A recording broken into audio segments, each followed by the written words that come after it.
Salut à tous, aujourd'hui on va parler de Justice League donc, que j'ai vu avec Anna. Bonsoir. Donc le film est réalisé par Zack Snyder et a été finalisé par Joss Whedon. Donc la production n'a pas été de toute facilité. Alors au casting de ce film, on a donc Ben Affleck dans le rôle de Batman, Gal Gadot dans le rôle de Wonder Woman, Ezra Miller dans le rôle de Flash, Jason Momoa dans le rôle de Aquaman, Ray Fisher dans le rôle de Cyborg, Henry Cavill dans le rôle de Superman, Jeremy Irons dans le rôle de Alfred. Et non, c'est pas un spoiler pour Superman, il est là dès le début. C'était teasé, c'était sous des affiches. On a toujours Amy Adams dans le rôle de Lois Lane et enfin J.K. Simmons dans le rôle du commissaire Gordon. Son entraînement physique qu'il avait fait avait été vachement teasé au final.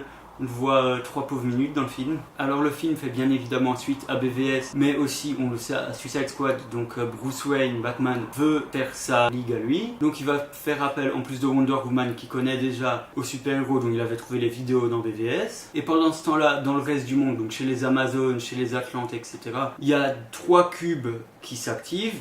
Et donc du coup qui permettent à Steppenwolf, donc qui est un lieutenant de Darkseid, donc il se téléporte dans le monde. Et donc du coup, il veut trouver ces 3 boîtes pour former l'unité. Qui est en gros l'arme ultime classique des films de super-héros. C'est ça, donc en gros, pour résumer le truc, si Steppenwolf trouve les 3 boîtes, ça pue la merde. Évidemment, il en a 2 et il reste une 3e à protéger. Et entre-temps, l'équipe est plus ou moins montée. Alors pour ce qui est de mon ressenti global sur le film, on sent vraiment la présence de Joss Whedon et c'est parfois assez gênant. J'adore Zack Snyder et j'aime bien que Joss Whedon à part les Avengers, mais c'est pas vraiment de sa faute, c'est juste qu'il devait respecter le cahier des charges Marvel. Et bref, là, son style est pas vraiment compatible avec ce que fait Snyder et tout ce qui a été chapeauté dans le DC Extended Universe. Comme par exemple son montage, son étalonnage et même sa façon de filmer. En fait, quand il y a des scènes qui sont totalement ajoutées par Whedon, mais aussi il y a d'autres scènes qui étaient filmées par Snyder qui ont été enlevées. Et là, c'est un petit peu le seul truc pour lequel j'en veux à Whedon parce que le film fait que 2 heures au final.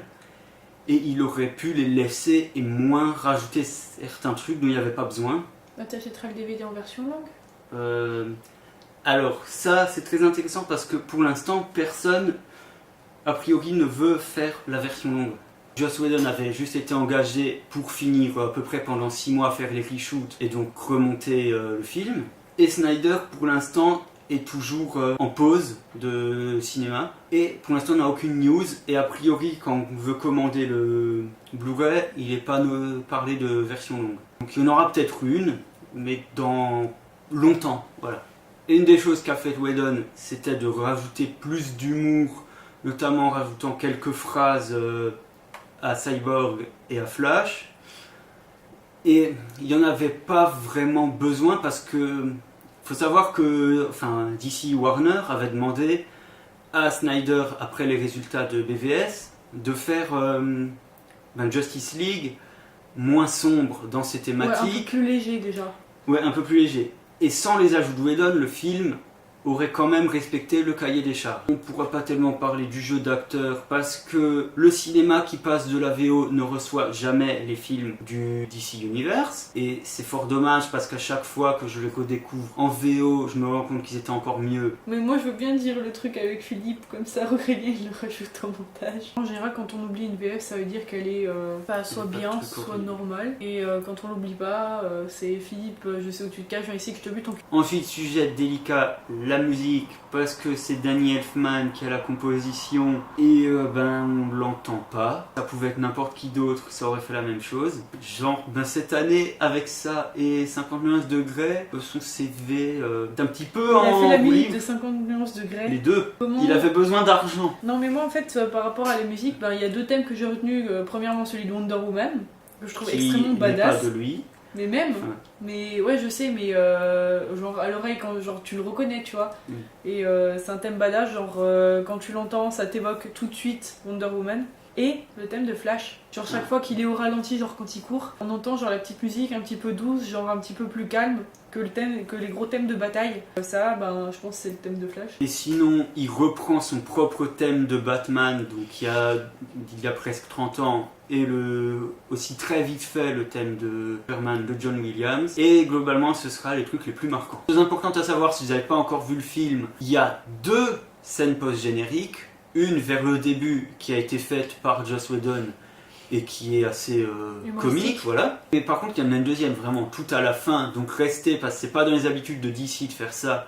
Et donc c'est une qui est relativement importante et qui avait été créée par Snyder. Ensuite, un autre point à évoquer, c'est le fait que tous les héros n'ont pas été présentés dans des films solo. Donc c'était même le cas pour Wonder Woman avant qu'il ait son film solo pour BVS quoi. Mais en fait ce que sait très bien faire Zack Snyder, et c'est toutes les scènes qui ont été faites par lui qui font ça, c'est d'installer les nouveaux héros de façon rapide mais très efficace. Je pense par exemple à la scène Flash voit son père en prison. En 2 minutes on a tous les enjeux et tout l'attachement émotionnel pour le personnage en fait. Ouais, en quelques minutes, pareil, on a...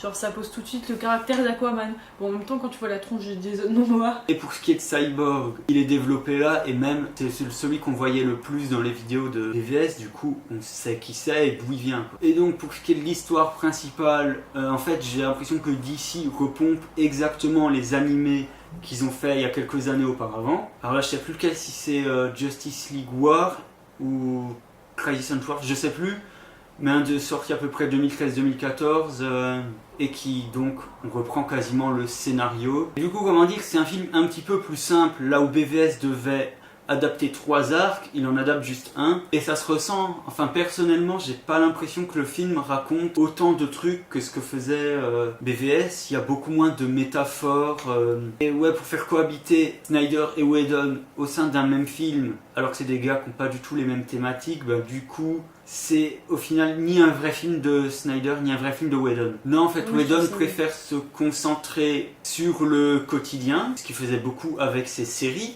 Mais ça, la série le permet en fait. Alors que là, il est dans un film où il faut quand même un petit peu bouger. Alors que Snyder, lui, il préfère mettre le paquet sur la symbolique, le contexte et le spectaculaire. Et enfin, j'ai toujours eu les 2 heures en travers de la gorge parce que pour un film de super-héros avec autant de trucs à développer, ben il aurait pu le faire. Ouais, parce que même le film solo Wonder Woman avait le droit à 20 minutes de plus, et le film manquait surtout de scènes iconiques. Et du coup, pour l'instant, au contraire de BVS, qui est un de mes films préférés de 2016, celui-là pas trop, Wonder Woman est largement devant. Et le seul truc qui pourrait lui donner des lettres de noblesse, ce serait vraiment un cut ciné Snyder. En conclusion, moi je trouvais que ce film était vachement plus léger que ce soit Man of Steel, BVS ou Wonder Woman. Bon, c'est quand même loin de ce que fait Marvel. Hein. J'allais dire parce que eux, genre, ils ont un cahier des charges, genre mettre un clown de service pour amuser les enfants de 13 ans. Ensuite, c'est vrai que le scénario, ça reste un scénario classique aussi, c'est peut-être ça qui fait ça. Ouais, c'est ça. Mais si quand même le film prend un petit peu conscience de son univers, qui est quand même important quand on fait un univers connecté, vu que par exemple Alfred, il nous parle de la peur que des pingouins mécaniques explosent. Oui. Même pour ceux qui connaîtraient pas le pingouin, ça veut dire qu'on ressent quand même qu'il y a un univers derrière. Et du coup, grâce à ça, on se rend compte de la différence principale entre le DC Extended Universe et le Marvel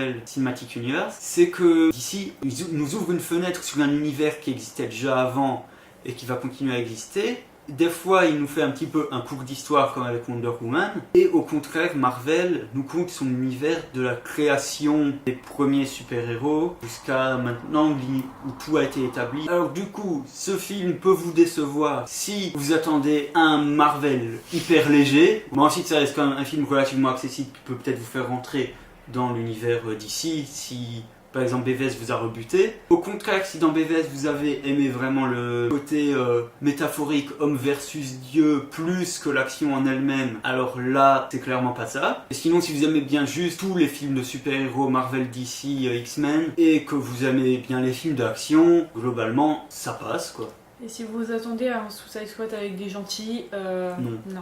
Je dirais que par rapport à Suicide Squad, le film fait beaucoup plus académique, même si c'est dur de parler de trucs académiques pour les films de super-héros. Voilà, il reste classique. Et si jamais vous n'avez pas prévu de le voir en salle, essayez d'attendre même 1 an pour savoir s'il n'y aura vraiment pas un autre cut, plutôt que regarder celui-là. En tout cas, merci d'avoir regardé la vidéo. N'hésitez pas à vous abonner, à donner votre avis en commentaire et surtout à partager la vidéo. C'est le plus important pour nous. Nous on vous dit à plus.